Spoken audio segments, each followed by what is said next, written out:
할렐루야. 오늘도 새날을 주신 하나님을 찬양합니다. 오늘도 말씀으로 시작하는 이 하루, 말씀 충만, 은혜 충만, 성령 충만한 하루가 되시기를 주님의 이름으로 축원합니다. 오늘은 아모스 6장 1절로 7절까지 말씀을 봉독해 드립니다. 하나님의 말씀을 경청하시기 바랍니다. 화 있을진저 시온에서 교만한 자와 사마리아 산에서 마음이 든든한 자 곧 백성들의 머리인 지도자들이여 이스라엘 집이 그들을 따르는도다. 너희는 갈레로 건너가 보고 거기에서 큰 하마스로 가고 또 블레셋 사람의 가두로 내려가라. 너희가 이 나라들보다 나으냐? 그 영토가 너희 영토보다 넓으냐? 너희는 흉한 날이 멀다 하여 포악한 자리로 가까워지게 하고 상하상에 누우며 침상에서 기지개 켜며 양떼에서 어린 양과 우리에서 송아지를 잡아서 먹고 비파 소리에 맞추어 노래를 지절거리며 다윗처럼 자기를 위하여 악기를 제조하며 대접으로 포도주를 마시며 귀한 기름을 몸에 바르면서 요셉의 환난에 대하여는 근심하지 아니하는 자로다. 그러므로 그들이 이제는 사로잡히는 자 중에 앞서 사로잡히리니 기지개 켜는 자의 떠드는 소리가 그치리라. 아멘. 오늘도 이 말씀을 통해 우리에게 주시는 하나님의 음성을 듣게 되기를 바랍니다. 지난 시간 아모스 5장에서 아모스 선지자는 북이스라엘 백성들을 향해서 살기 위해 여호와를 찾으라 라고 외쳤습니다. 여호와를 찾는다라고 할 때 그것은 종교 생활을 더 열심히 하는 것이 아니고 우리의 신앙생활에 마음을 다하고 힘을 다하고 뜻을 다하는 것일 뿐만 아니라 그렇게 예배 가운데 주님을 만났다면 성문, 즉 일상의 삶에서 선을 사랑하고 악을 미워하며 정의를 물같이 공의를 강같이 흐르게 하는 것, 이것이 바로 여호와를 찾는 것이다 라고 선지자가 알려주었습니다. 이제 오늘 6장으로 넘어오면 아모스 선지자는 하나님께서 계속해서 이스라엘을 심판하실 것이라고 하는 심판의 메시지를 듣게 됩니다. 8절에 보시면 만군의 하나님 여호와의 말씀이니라. 주 여호와가 당신을 두고 맹세하였노라. 내가 야곱의 영광을 싫어하며 그 궁궐들을 미워함으로 이 성읍과 거기에 가득한 것을 원수에게 넘기리라 하셨느니라 그랬습니다. 아모스 선지자가 기도할 때마다 하나님의 말씀을 읽을 때마다 계속해서 하나님께서 그 마음속에 구체적으로 들려주시는 음성은 이 성읍과 거기에 가득한 것을 원수에게 넘겨주리라 라고 하는 심판의 메시지였습니다. 9절 말씀에도 한 집에 10사람이 넘는다 하여도 다 죽을 것이다 라는 심판의 메시지예요. 11절에 보라 여호와께서 명령하심으로 타격을 받아 큰 집은 갈라지고 작은 집은 터지리라. 갈라지고 터지고 죽고 원수에게 넘겨지는 심판의 메시지가 계속 들려지는 것이죠. 아모스 선지자의 입장에서는 도대체 왜 하나님께서 이 백성들의 이런 심판을 결정하신 것일까 궁금하지 않을 수 없잖아요. 8절 말씀에는 이런 단서가 나옵니다. 내가 야곱의 영광을 싫어하며 그 궁궐들을 미워하기 때문에 이 심판을 결정한 것이다 그랬습니다. 다른 문제가 아닙니다. 궁궐들을 미워하기 때문이라는 거예요. 야곱의 영광과 궁궐들은 무엇을 의미합니까? 이스라엘의 지도자들을 미워한다는 얘기죠. 하나님께서 왜 이렇게 나라의 지도자들을 미워하시느냐? 지도자들이 너무 타락했고 죄로 인해 부패했기 때문입니다. 문제는 이 지도자들이 자기만 부패하고 타락해서 심판받으면 되는데 지도자들이 타락하면 어떻게 됩니까? 백성들까지도 그 심판의 길, 멸망의 길로 함께 가잖아요. 그러니 하나님께서 이들이 너무 미우신 거예요.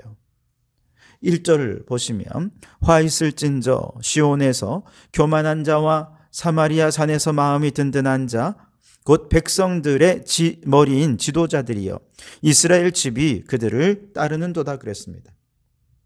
백성들의 머리인 지도자들이 어떤 모습으로 나라를 이끌든 백성들은 그를 따를 수밖에 없잖아요. 백성들이 무슨 잘못입니까? 백성들은 그저 하루하루 최선을 다해 성실하게 열심히 살아가는 죄밖에 없잖아요.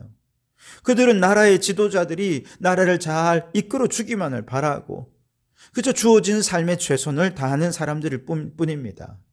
그런데 나라의 지도자들이 그 나라를 잘못 이끄니까 나라 전체가 원수에게 넘겨지고 다 죽게 되고 갈라지고 터지고 심판받을 위기에 놓여지게 된 것이죠.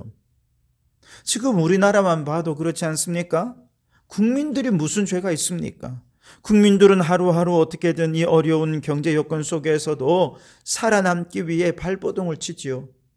그런데 지도자들은요, 국가적인 위기를 해결하는 데 너무 무관심하고 어떻게든 이 권력만 유지해 보겠다고 권력 유지에만 힘쓰고 있으니 경제, 안보, 외교, 의료, 교육 모든 분야가 심각한 위기에 빠져버리고 만 것입니다. 심지어 이 위기 속에서 지도자들은 국민들을 편가르게 해서 국민들이 서로 대립하고 갈등하도록 부추겨서 자신들의 기득권을 지키는 데만 혈안이 되어 있지 않습니까? 이처럼 한 나라의 지도자들을 잘못 만나니 선량한 국민들이 얼마나 큰 고통을 당하는지 우리는 온몸으로 지금 경험하고 있는 것입니다. 북이스라엘 상황도 마찬가지예요. 오죽했으면 하나님께서 지도자들이 너무 미워서 심판을 결정하셨다고 말씀하시겠습니까?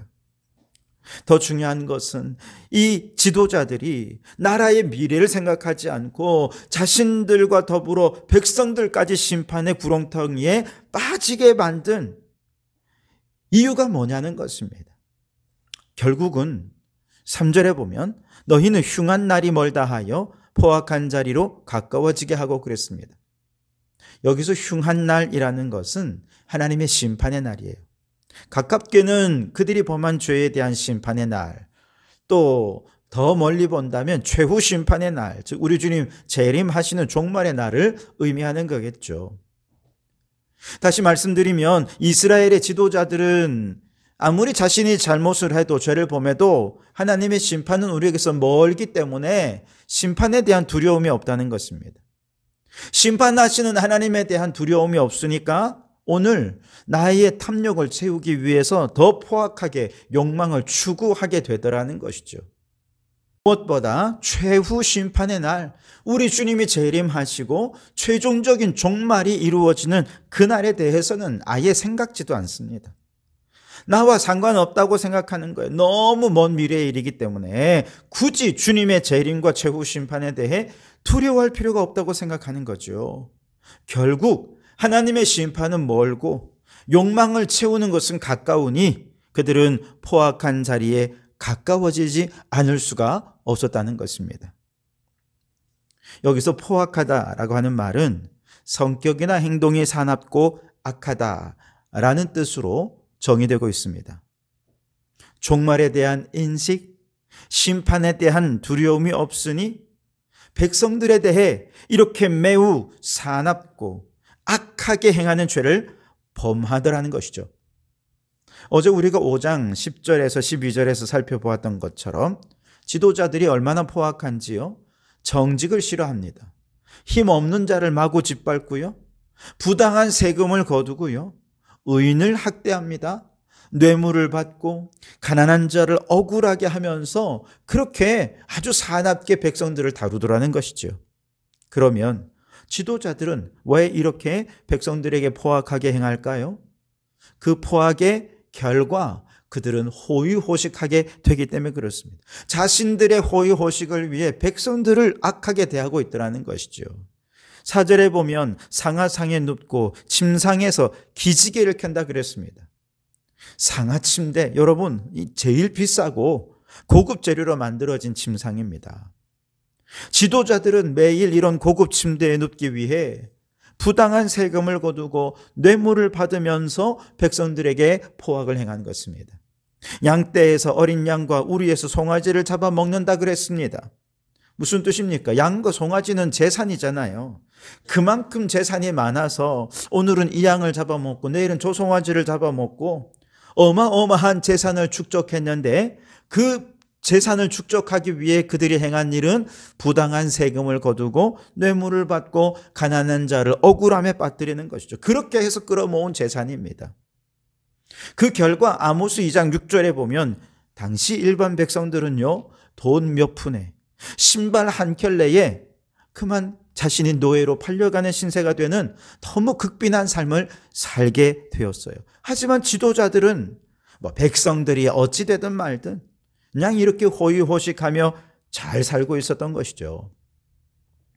5절과 6절에는 이렇게 포악함으로 끌어모은 풍성한 재산으로 매일 술을 마시고 몸에 기름을 바르고 노래하고 춤추고 연회를 엽니다. 그러면서도 6절 하반절에 뭐라고 말씀하시냐? 요셉의 환난에 대하여는 근심하지 아니하는 자로다 그랬습니다. 요셉의 환난, 즉 백성들의 고통과 환난을 의미하는데, 이스라엘의 지도자들은 자신들의 호의의식을 위해서 백성들의 고열을 짜내고 백성들의 환난, 백성들의 고통에 대해서는 너무나 무관심했다는 거예요. 오죽했으면 하나님께서 지도자들이 미워서 심판을 결정하실 정도였습니다. 이러한 이스라엘 지도자의 모습은요, 예수님의 비유에 나오는 부자와 나사로의 상황과 흡사하죠. 부자는 날마다 호의호식하지만 집 앞에서 구걸하는 거지 나사로에 대해서는 너무나 무관심했습니다. 예수님의 비유에서 부자는 어떻게 됩니까? 죽어서 지옥에 갑니다. 반면에 거지 나사로는 죽어 아브라함의 품에 안깁니다. 천국에 간 것이죠.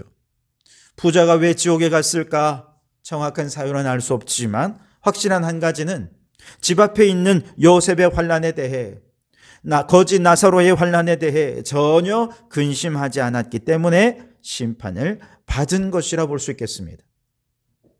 결국 최후의 심판이 있고 천국과 지옥이 있다는 것을 이 부자가 생각했다면 이렇게 무관심하지는 않았을 텐데, 마찬가지로 북이스라엘의 지도자들이 최후의 심판이 있고 천국과 지옥이 있다는 것을 생각했다면 어떻게 이렇게 백성들의 환난에 무관심하고 백성들에게 포악하게 행했겠습니까?